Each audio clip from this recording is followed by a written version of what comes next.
새로울 신, 매울 신, 무엇보다 믿을 신 뉴스 신세계 헬마우스 임경빈 작가 오셨습니다. 어서 오세요. 안녕하세요.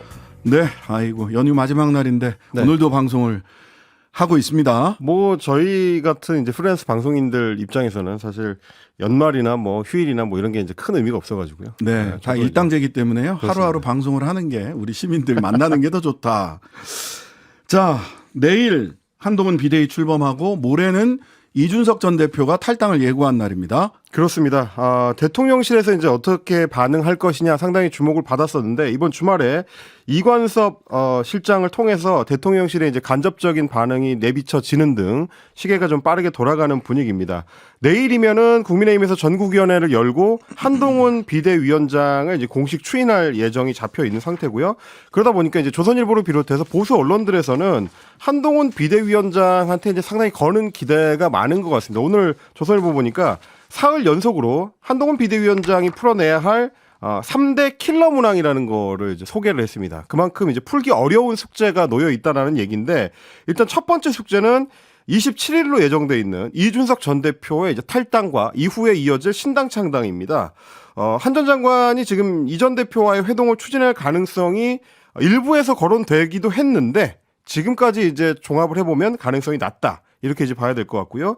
애초에 워낙에 이제 이준석 전 대표가 내세우고 있는 요구 조건 자체가 당에서 맞춰주기가 어려운 내용이기 때문에 만남 자체가 좀 어려울 거라는 전망이고, 이준석 전 대표 같은 경우는 그동안 윤석열 대통령의 사과, 그리고 총선에 대한 사실상의 지휘권을 요구하고 있는 상태이기 때문에 이거는 좀 동의하기가 어렵다. 김병민 최고위원이 오늘 아침에 이제 MBC 라디오 시선집중에 출연을 해가지고 이 전 대표의 메시지는 기존에 나왔던 내용들이기 때문에 특별히 새로운 가능성을 타진하기 쉽지 않다. 이렇게 좀 선을 그었고요.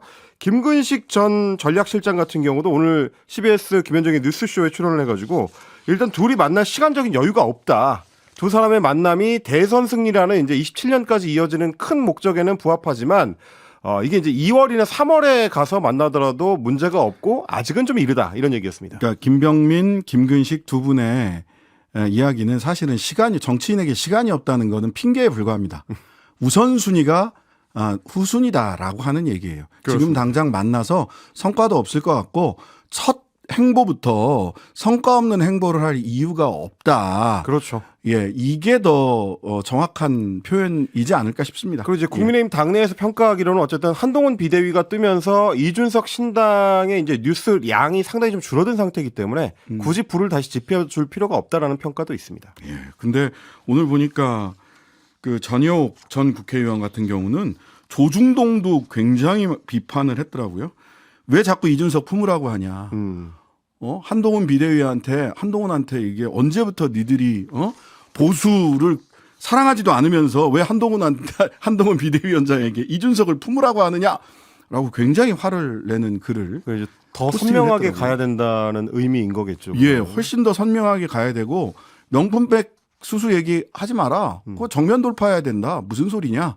이런 이야기까지 하시더라고요. 근데 이제 쉽지 않아 보입니다. 조선일보가 꼽은 두 번째 과제가 바로 28일에 있을 소위 말하는 이제 쌍특검법의 처리 문제입니다. 그 중에서도 김건희 특검법 그리고 이제 55클럽 특검법 이 두 개가 올라갈 텐데 김건희 특검법에 대해서는 대통령실과 여당이 절대 수용 불가 입장을 여전히 이제 고수를 하고 있습니다. 한동훈 전 장관이 이제 기존에 당과 정부의 입장을 번복하지 못하고 그대로 반복할 경우에는 제 식구 감싸기 프레임에 이제 갇힐 수가 있다는 거고 이미 이제 한동훈 전 장관 같은 경우는 지난 19일에 김건희 특검법에 대해서 선전선동하기 좋게 만들어진 악법이라고 규정을 해놓은 상태이기 때문에 이 입장을 뒤집기도 쉽지는 않을 거고요.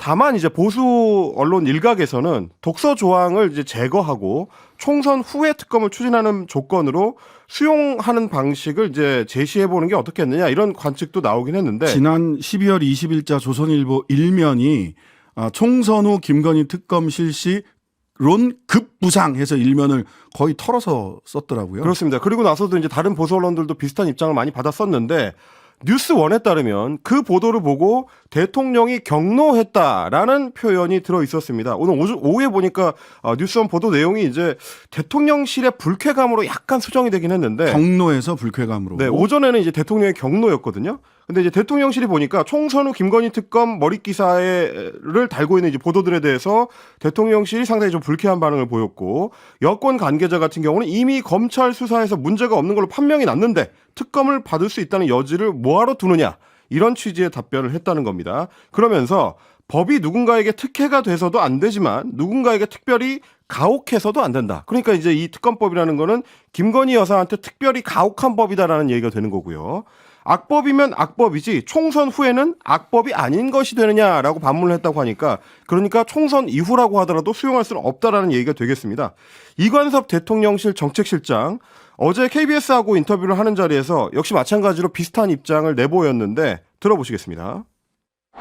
당장 28일이죠. 국회에서 쌍특검, 김건희 여사 주가 조작 의혹 특검, 그다음에 50억 클럽 의혹. 이게 이제 처리가 될 가능성이 높지 않습니까? 아무래도 저희들이 이 두 법안에 대해서는 뭐 확고한 입장을 가지고 있습니다. 총선을 겨냥해서 흠집 내기를 위한 그런 의도로 만든 법안이 아닌가, 그런 생각을 확고하게 가지고 있습니다만, 뭐 실제 28일 날 법안이 통과된다든지 또 그래서 국회에서 정부로 넘어오게 되면은 어떤 대응을 할지 고민해 보겠습니다. 확고한데 고민해 보겠다. 이거 형용 모순인 것 같은데요. 사실상 거부권 행사 쪽으로 이제 기울어 있다라고 해석을 해야 될 것 같습니다. 그러다 보니까 이제 야권에서도 28일에 부의 이후 전후한 상황에 대한 좀 대비를 하는 모습입니다. 오늘 SBS가 단독 보도한 내용인데, 본회의에 부의된 특검 법안에 대해서 내용을 조금 수정을 해가지고 대통령이 만약에 국민의힘을 탈당하더라도 국민의힘이 이제 특검 추천을 할 수 있는 교섭단체에서는 배제되도록 하는, 그러니까 정당에서는 배제되도록 하는 방안을 추진한다라는 얘기입니다. 그러니까 민주당 입장에서는 만약에 국민의힘이나 대통령실이 허를 찌르기 위해서 대통령 탈당을 추진한다고 하더라도 그때에 대비한 어떤 특검 추천 권한 같은 경우는 야권에서 가져갈 수 있도록 한다. 그거를 그러니까 이제 정의당하고 협의하고 있는 문구가 이렇습니다. 대통령이 소속한 정당, 소속한 대통령이 소속되어 있는 정당에서는 특검을 추천할 수 없도록 문구가 되어 있는데, 요거를 대통령이 소속됐던 정당까지로 문구를 조정하겠다는 거죠. 그러니까 대통령이 현재 소속되어 있는 여당이나 소속됐던 정당 모두를, 그러니까 국민의힘 같은 경우는 어떤 경우에도 특검을 추천할 수 없도록 하겠다라고 하는 의지를 담아서 자꾸 수정을 하겠다라는 이야기로 이렇게 보시면 될 것 같습니다. 그리고 이제 세 번째, 한동훈 비대위원장 앞에 킬러 문항으로는 이제 비대위원을 누구를 인선할 것이냐를 꼽았습니다. 29일에 비대위원 인선을 마치고 비대위원회를 이제 출범시키는 걸 지금 목표로 하고 있고요. 그래서 새해 첫날에는 현충원 참배를 시작으로 해가지고 이제 공식 활동에 들어가겠다라는 구상을 갖고 있는데, 여권 내에서는 무슨 얘기가 나오냐면 70년대, 80년대, 90년대생 위주의 소위 789 비대위를 꾸려야 된다. 그래서 민주당으로 상징되는 586 운동권 중심의 정당에 맞서는 그림을 그려야 된다라는 얘기입니다. 지금 하태경 의원이라든지 김병민 최고위원 같은 인사들이 789 세대 교체론을 밀고 있는데, 근데 이제 이게 실제로 작동할 수 있을 것이냐에 대해서는 이제 의문부호를 찍는 경우가 많습니다. 총선 같은 경우는 대선하고는 상당히 좀 이제 그림이 달라지는 어떤 구도가 짜여져 있고, 대부분 이제 소위 회고 투표라고 해가지고 지금까지 정권이 어떻게 해왔느냐에 대한 심판 선거의 성격이 강하다 보니까 이런 식의 이제 소위 미래 권력 대결이 이제 잘 먹히지 않는다라는 평가들은 좀 많은 상황입니다. 네, 요거는 비교적 뭐 국민의힘 쪽에서 컨설팅을 받기를 원한다라고 얘기하는 박성민 민 컨설턴트 컨설팅 대표도 요걸 통해서 이러한 789 비대위 구성을 통해서 소위 정권 심판론이라고 하는 구도를 세대 교체론 내지는 정치 혁신론으로 변경시킬 수 있을 것이냐라고 했을 때 거의 불가능하다. 왜냐하면 지금은 중간 평가의 시기이기 때문에, 그리고 미래 권력이 부상하기에는 아직 윤석열 대통령의 임기가 너무 길게 남았다라고 하는 두 가지 조건 때문에 쉽지 않을 것이다라고 얘기를 하는데요. 어쨌든 뭐 나름 뭐 한동훈 지금 비대위원장 지명자는 이런저런 고민을 하고 있을 것 같습니다. 이준석 전 대표 탈당 이틀 앞으로 다가왔습니다. 그렇습니다. D-2를 앞두고 이준석 전 대표의 고심이 깊어진다라는 보도들이 오늘 많았습니다. 이준석 전 대표 같은 경우는 이제 26일, 27일 양일에 걸쳐가지고 국회 정론관의 기자회견을 지금 잡아놓고 있는 상황입니다. 혹시 어떤 상황에 이제 대응해야 될지 모르기 때문에 이틀 다 이제 기자회견을 잡아놓고 있는데, 좀 이제 주목할 만한 대목이죠.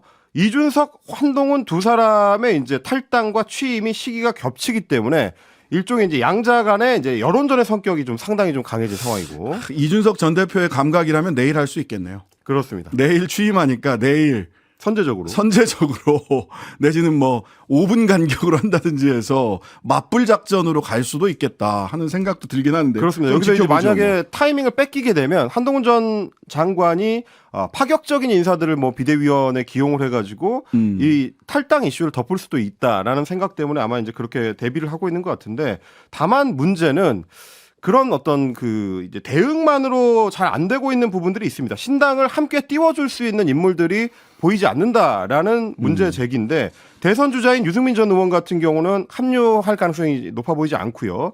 금태섭 새로운 선택이라든지 양양자 한국의 희망이라든지 이런 재정당과의 연대 가능성도 열려 있다라는 입장만 유지하고 있고 본격화되지는 않고 있는 상황입니다.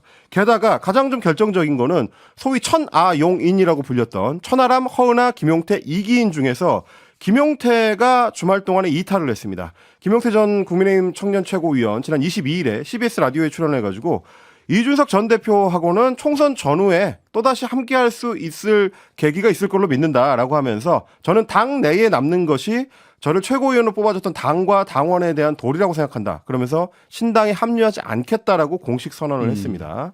그 뒤에도 지금 이제 언론 출연을 상당히 좀 많이 하면서 본인의 입장을 내세우고 있는 상황인데, 그만큼 이준석 신당에 대해서 여전히 의문부호를 갖고 있는 당내 인원들이 많다는 어떤 표상이 될 수 있는 거고요. 다만 이준석 전 대표의 입장도 한동훈 비대위원장에 대해서 약간 좀 달라지는 모습을 보이고 있습니다. 지난 21일에 CBS 라디오에 출연했을 때 인기가 없는 대통령이 세운 비대위원장은 권위가 그만큼 약하기 때문에 한동훈 전 장관이 하고 싶은 건 많겠지만 하기 쉽지 않을 것이다. 그러니까 지난달만 하더라도 뭐 전향적인 발언들을 많이 하면서 뭐 서로 이제 협조를 할 수도 있다라는 얘기를 하기도 했었는데, 그거에 비하면 상당히 좀 강경해진 태도를 보이고 있고요. 그만큼 앞으로는 좀 대결 구도로 가게 될 수밖에 없을 것 같다. 이준석 전 대표의 멘토이기도 한 김종인 전 국민의힘 비대위원장 같은 경우는 지금 만약에 이준석 전 대표가 국민의힘에 다시 합류한다면 정치 생명은 그걸로 끝나는 거다. 뭐 이렇게 또 단언하기도 했습니다. 네. 문재인 정부의 삼총리 연대설. 이거는 뭐 지금까지로 보면 쉽지는 않아 보이는데, 김부겸, 정세균 두 분은 오찬 회동을 했습니다. 그렇습니다. 이 가능성도 사실 이제 주말 동안에 조선일보가 상당히 강조했던 포인트인데, 각각 2명씩은 지금 다 만났거든요. 말씀하신 대로 24일에도 정세균, 김부겸 전 총리가 만났는데, 지난번에도 한번 만난 적이 있으니까 이제 두 번째 만남이고요. 문제 제기가 된 이후에 조찬을 함께 하면서 이낙연 전 대표를 향해서 이제 비난 공세가 민주당 내에서 나오는 게 좀 수위가 너무 높다, 이런 우려를 표하기도 했었고, 이 자리에서 구체적인 건 아니지만 셋이 만날 수 있다라는 언급도 나왔다고 합니다. 다만 이게 이제 뭘 추진하는 그런 단계는 아니고, 이낙연 전 대표한테 그래서 성탄 전야 행사에 참석했을 때 이제 취재진들이 물어봤는데, 삼총리 회동이 뭐 구체적으로 이야기가 되지는 않고 뭐 정세균 전 총리를 통해서도 그렇게 들었다라는 정도이고요. 이낙연, 정세균, 김부겸, 이낙연, 정세균, 김부겸의 이제 2명씩 만나는 거는 이루어졌는데, 3인 회동까지 되면 의미 부여의 이제 폭이라든지 깊이가 좀 달라지기 때문에 여기에 대해서는 아직까지는 좀 조심스러워 보이는 그런 상황입니다. 이재명 대표는 이제 김부겸 전 총리에 이어서 28일에 정세균 전 총리하고도 만나는 거를 막판 조율 중에 있습니다. 그리고 새해 첫날인 1월 2일 이틀에 걸쳐가지고 경남 김해하고 경남 양산을 찾는데, 노무현 전 대통령 부인 권장숙 여사 그리고 문재인 전 대통령을 연속 예방할 일정을 추진 중에 있습니다. 네. 자, 오늘 검찰 특수활동비 관련해서 뉴스타파에서 엊그제 보도가 나왔는데, 네. 뭐 파리바게트, 그다음에 스타벅스 뭐 이런 데서 썼다면서요, 특활비를. 그렇습니다. 이게 이제 검찰 예산 검증 공동 취재단이 이제 밝혀낸 건데, 뭐 이게 사실 이렇게 많은 내용을 살펴본 것도 아닙니다. 1%에도 그러니까 검찰이 사용하고 있는 특수활동비의 1%도 안 되는 식별이 가능한 영수증 자체가 몇 개 안 되기 때문에 그것들을 좀 따져봤더니 진주지청의 경우가 좀 눈에 띕니다. 네. 2019년 10월에서 11월에 걸쳐가지고 제과점 파리바게뜨에서 케이크 구입 등으로 15만 400원을 사용을 했고요. 2018년 5월에는 커피 체인점 스타벅스에서 음료 4만 원어치를 구매한 영수증이 있었습니다. 그리고 2020년 8월에는 패밀리 레스토랑에서 60만 원을 사용을 한 게 있었고 2020년 12월에는 역시 해산물 식당에서 30만 원을 사용한 내역이 나왔습니다. 그러니까 패밀리 레스토랑이나 해산물 식당 같은 경우는 이건 뭐 짐작입니다만 회식 용도로 보일 수도 있는 거고 커피 체인점 스타벅스나 파리바게뜨 같은 제과점에서 과연 어떠한 수사에 관련된 특수활동이 이루어져 있는 건지 이런 것도 좀 의문이 드는 상황인데 헬로윈 한정판 케이크 사셨더라고요. 그걸로 추정이 돼요. 27,000원짜리. 그러니까요. 수사에 할로윈 한정판 케이크를 사용할 일이 뭐가 있을까? 저는 아무리 궁리를 해봐도 잘 모르겠는데 흔히 뭐 빨대 내지는 그런 분들에게 특별한 선물을 네. 헬로윈에 맞춰서 해드린 건가? 섬세한 수사가 이루어졌다고도 네, 할 수 섬세한 있겠네요. 특수활동이지 않았을까? 네. 특활비는 뭐 아시다시피 기밀 유지가 요구되는 사건의 수사나 아니면 국정 수행 활동에 준하는 수사 이런 것들이 필요한데 이거 엉뚱한 데 쓴 거 아니냐라는 얘기가 나오는 겁니다. 근데 여기서 이제 대검의 저는 해명이 더 참 답답하더라고요. 대검찰청이 기밀 유지가 요구되는 사건 수사 및 범죄 정보 수집 등 특활비 편성 목적에 맞게 예산을 집행하고 있다라고 반박을 했어요. 이건 뭐 거의 법령을 그대로 읊은 수준의 반박이죠. 예. 근데 이제 뉴스타파도 이거를 이 보도를 하면서 대검에서 답변하지 않거나 또는 뭐 답변하지 않거나 뭐 이렇게 불러대지 않겠냐라고 얘기를 했는데 그게 아니라 아예 뭐라고 얘기했냐. 문제를 제기하는 특활비 집행력은 지난 정부 기간 동안 집행된 내역으로 목적과 용도에 맞게 사용되었고 지난 정부에서 점검한 결과 이상이 없다고 확인된 것이다. 이렇게 주장을 했어요.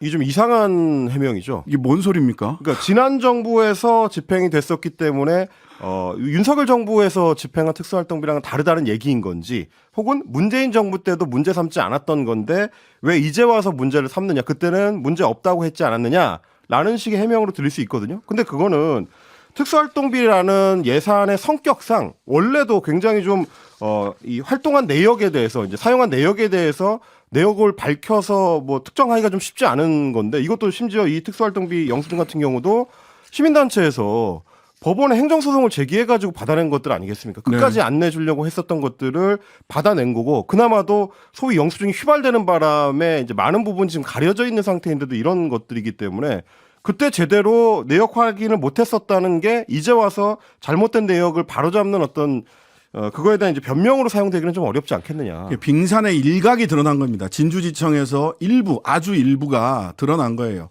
그런데도 이 정도라면 도대체 빙산의 전체는 어떨까 상상도 하기가 어렵다라고 하는 생각이 첫 번째 들고요. 두 번째는 지난 정부 기간 동안 즉 검찰과 각을 세웠던 지난 정부 기간에도 별일 없었다. 그렇다 칩시다. 그럼 이번 정부 검찰과 법무부의 점검 결과는 뭔가요? 그 얘기를 하셔야죠. 지난 정부 탓만 하면 되는 거? 이거 이렇게 가서 될 일이 아니다. 네, 지금까지 헬마우스 임경민 작가였습니다. 고맙습니다. 하루 종일 기다려지는 진짜 시사. 평일 저녁 6시 5분 신장식의 뉴스 하이킥.